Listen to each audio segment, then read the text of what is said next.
Hello and welcome to Sleep Deprived Storytime with Julia.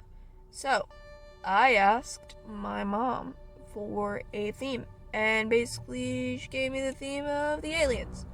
So I'm gonna tell you a story about the aliens. Are you ready? Brace for impact. I'm gonna make this all up on the spot, and I'm gonna lay down a couple rules. One, I cannot really think much about what I'm saying. Can't really go back and dwell on things I've said.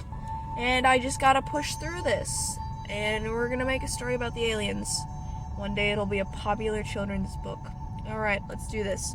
Alright, once upon a time, in a land beyond our fathoming of our tiny small brains, there lived a family of aliens, and they were pretty hip with the times.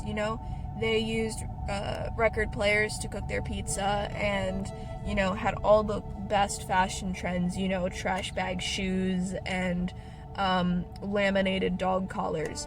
And so these aliens, they lived the life. They got paid more than minimum wage, and all the aliens worked at the same place. They worked at a UFO manufacturing center, which of course they're not considered UFOs in the alien world. They're considered just IFOs, identified flying objects, because they know exactly what the flying objects are because they built them. So they are identified flying objects, IFOs.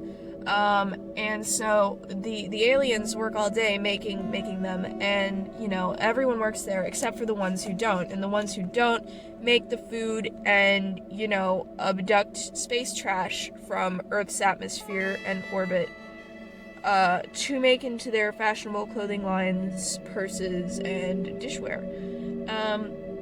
They're very much like us, the aliens. Yes, they really enjoy taking long walks during meteor showers, and they love getting extra radiation exposure from the sun.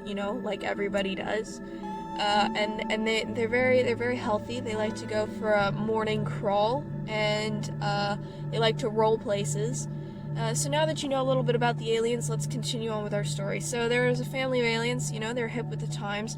The father was the mayor of their small burg, and the alien planet was divided into about 70 small burgs with a king over the mayors. And so he was a relatively important man, so he made good money. He was bringing home the bacon for his family. And he had a lovely wife named we'll name her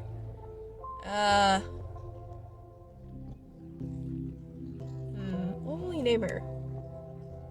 We'll name her Kalia. Hopefully I remember that. His wife Kalia, his little boy Gerard, and his daughter Kathy. And he also had a dog named Lewis. And Lewis the dog was not actually a dog. They called it a dog because, their language is different than ours. In all reality, he was a Burmese mountain lion that had been infused with a ball python. So it was like a ball python with ears and paws. So it was weird. But to them it was normal. So one day, as Mr. Alien, we'll call him Thomas, as Thomas was bringing home the money and the bacon for his family, his lovely wife Cataline, his daughter Kathy, and his son Gerard, and their dog Lucas, that is not a dog. He had an unfortunate accident.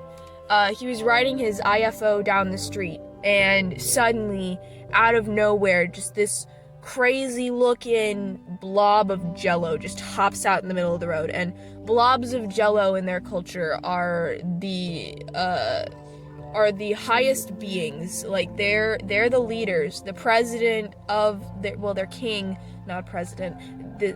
Their king is his children are the blobs of jello, okay? So the king's child ran out in the middle of the road. Now obviously you can't hit the king's child, so he swerves to avoid the child because that's responsible, and he crashes his hovering IFO into a large neon yellow and paisley speckled mushroom. Now, the thing is with these mushrooms is they have very, very fragile stems. I forget what the stem of the mushroom is called, but they're very, very fragile. And so basically the cap of the mushroom then fell just on his IFO. And see, the stems of these mushrooms are very weak, but then the caps are as heavy as 3 elephants.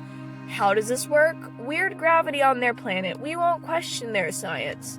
Anyway, so his IFO is crushed, and obviously the king's Jello child, they're kind of magical, so they look like Jello, but like they wear this like Jello-y cloak thing. I'm trying to rationalize alien life. Anyway, so the Jello being obviously freaks out because first of all, it was their fault that they ran out. But then this man just saved their life right then. But he might have just, been squished by a mushroom.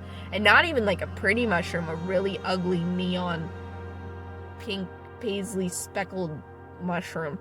So obviously Jello Blob runs over there and he starts panicking. And he makes the noise that they do when they panic, which is so he makes that noise and it's really loud. Like it's like a foghorn of that sound, like imagine like amplified like 200 times. So it echoes across the plains of the planet. So the king, with his magic staff of teleportation and powers of all currency in the world, teleports to the blob because it's his child and he heard it panicking, like parents do. And he shows up and he's like, oh no, one of my mares just been done squished.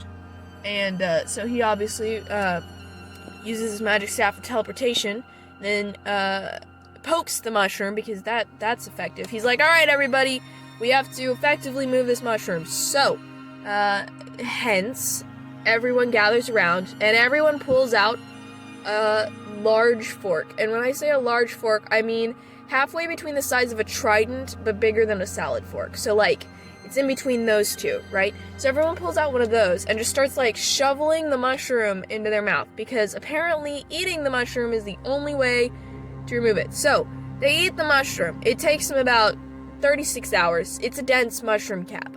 So they get through the mushroom. It was not a tasty mushroom. It was a very yucky mushroom. And they get under there and sitting in the cockpit of the IFO is Mr. Tomas. And he's just sitting there playing cards with a little gecko with a top hat, a monocle, and a beard, a very long, luscious beard, like it comes off of the little gecko's chin and like wraps around him, and he's sitting on it.